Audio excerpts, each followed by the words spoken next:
Bismillahirrahmanirrahim. Assalamu alaikum students. How are you all? Students, today we are going to have our lecture number 9th for 9th class. The lecture is about Sultan Ahmad Masjid. As we know, this is the lesson number 7th of our book. So, in this lesson, we will discuss the history of Sultan Ahmad Masjid. We will also discuss when was it built, by whom was it built, who was the in charge of this project, and which is the model that was followed in the construction of this masjid. So let's start from the first paragraph. The Sultan Ahmad Masjid is one of the most impressive monuments in the world. Monuments mean यादगार. सुल्तान अहमद मस्जिद जो है ये दुनिया की मुतासर कुन यादगारों में से एक है. It is also known as, इसको जाना जाता है ब्लू मस्जिद, इसको नीली मस्जिद के नाम से भी जाना जाता है because of the blue tiles की वजह से दैट इम्बेलिश, जो सजाती हैं इट्स इंटीरियर, इसके अंदरूनी हिस्से को. मीन्स इसको नीली मस्जिद की वजह से भी, नीली मस्जिद के नाम से भी जाना जाता है. क्योंकि इसकी जो नीली टाइल्स हैं वो इसके अंदरूनी हिस्से को सजाती हैं, इसलिए इसको नीली मस्जिद भी कहा जाता है. सिचुएटेड इन इस्तंबुल में वाक़या ये मस्जिद the largest city in Turkey, जो कि तुर्की का सबसे बड़ा शहर है, and the capital of Ottoman Empire, और सल्तनत उस्मानिया का ये दारुल खिलाफा भी रहा है फ्रॉम 1453 टू 1923, यानी 1453 से 1923 तक इस्तंबुल जो है वो सल्तनत उस्मानिया का दारुल खिलाफा भी रहा है. इट हैज़ बिकम, ये बन चुकी है the most popular tourist attraction, यानी सयाहों के लिए, सैर करने वालों के लिए ये कशिश का बायस बन चुकी है. Students, the tense used in this paragraph is present and we have also a question, who started the construction of Blue Masjid? As we will read the translation, you will be able to answer this question according to the text. It was constructed between 1609 and 1616, यानी ये 1609 से 1616 के दरमियान इसकी तामीर हुई थी. During the rule of Ahmad one के दौरे हुकूमत में, उसकी हुक्मरानी में ये 1609 से 1616 में इसकी तामीर हुई थी. एज़ वॉज द कस्टम, जैसा कि रवाज था उस वक़्त का.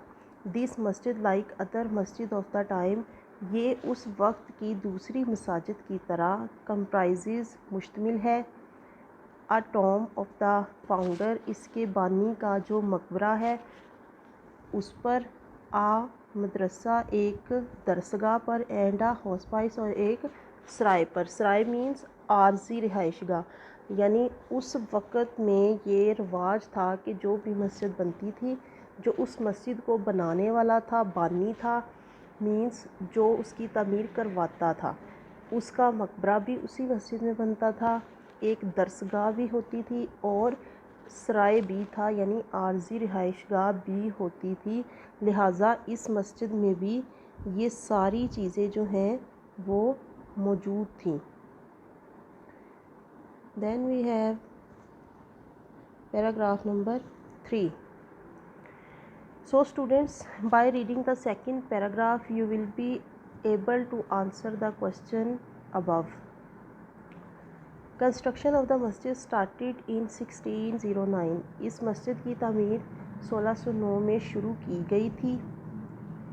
द रॉयल आर्किटेक्ट, शाही मामार सैदफर महमद आगा, जिसका नाम सैदफर महमद आगा था, वाज अपॉइंटेड, उसको मुंतखब किया गया था बाय द सुल्तान, सुल्तान ने उसको मुंतखब किया था as incharge of the project, इस मंसूबे के इंचार्ज के तौर पर सुल्तान ने उसको सिलेक्ट किया था।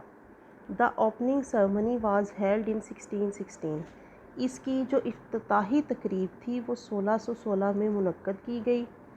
अनफॉर्चुनेटली, बदकिस्मती से, the sultan could not see the completion of the मस्जिद इन हिज लाइफ, कि सुल्तान जो था वो अपनी ज़िंदगी में इस मस्जिद की तकमील को ना देख सका, यानी मस्जिद के पूरा होने से पहले ही उसका इंतकाल हो गया। इट वॉज़ कम्प्लीटेड, ये मुकम्मल की गई थी in the rayon of his successor Mustafa one, ये उसके जानशीन मुस्तफ़ा अव्वल के दौरे हुकूमत में कंप्लीट की गई थी, मुकम्मल की गई थी। Now again we have a question, in whose region was the construction was completed, किसके दौर में ये मस्जिद जो है उसकी कंप्लीशन हुई थी, ये मुकम्मल की गई थी। ब्लू मस्जिद reflects the architectural style of both, नीली मस्जिद दोनों का जो फ़न तामीर का अंदाज़ है उसको दिखाती है। किसका? ऑटोमन मस्जिद, मस्जिद उस्मानिया एंड बाइजेंटाइन चर्च, यानी मस्जिद उस्मानिया और बाइजेंटाइन चर्च जो है दोनों का अक्स इस मस्जिद में नज़र आता है, यानी इसकी तामीर में, इसके तर्ज में नज़र आता है। आया सोफिया आ मस्जिद, एक और मस्जिद, one of the wonders of the Muslim architecture, जो कि मुसलमानों के फ़न तमीर का एक और नमूना है, बहुत अच्छी कोशिश है। Was also kept in view as a model, यानी उसको भी जहन में रखा गया था जब ये मस्जिद तमीर की जा रही थी, तो एक और मस्जिद आया सोफिया जो है उसका नमूना भी जहन में था कि वो मस्जिद जो है उसकी कुछ शबाहत उस मस्जिद जैसी भी है, यानी नीली मस्जिद को बनाते वक्त बाइजेंटाइन चर्च, ऑटमन मस्जिद और आया सोफिया मस्जिद जो है इनका नमूना जहन में रखा गया था खूबसूरती के लिहाज से। ब्लू मस्जिद इवन टुडे, हत्ता कि आज भी नीली मस्जिद इज़ कंसिडर्ड, समझी जाती है, टू बी अनमैच्ड, बेमिसाल, अनमैच्ड मीन बेमिसाल, इन स्प्लेंडर, शान शौकत में, मेजेस्टी, अज़मत में, एंड साइज़, और अपने हुजम में, अपने साइज़ में नीली मस्जिद आज भी बेमिसाल समझी जाती है। मीन्स इतने साल गुज़र जाने के बाद भी, कई सौ साल गुज़र जाने के बाद भी नीली मस्जिद को आज भी इसकी शान शौकत, अज़मत और इसके साइज़ की वजह से बेमिसाल समझा जाता है। So students, you will do the questions also according to the text. Thank you so much.